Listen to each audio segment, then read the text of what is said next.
Welcome to Techie here. Today we're talking about sensor cleaning, or pros and cons of it. We have a little wee NX here that definitely needs a sensor clean. The first thing we're going to do is check for loose dust in there. We'll just pop the lens off and tip the dust out. Once all the dust is out, we get a blower, blow it, and then we need something to clean it. Now there's a few things you can clean it with. Not the toilet brush, so I'll put back in the toilet again. Not the dish one, it's too big.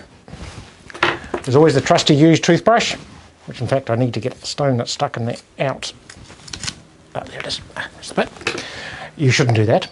And then we've got a sensor cleaning torch here. We can put it on there, check for dust.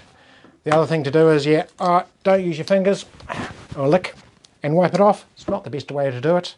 We have seen cameras come in where people have used those.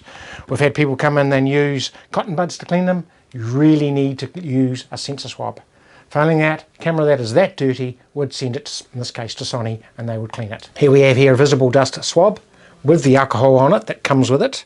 The alcohol is more expensive than gold, literally. I just put a small bit on the end and we wipe once, and that's all it is. Although we don't get in there and go, mail clean, which I'm very tempted to do, we just do it once, and that's it.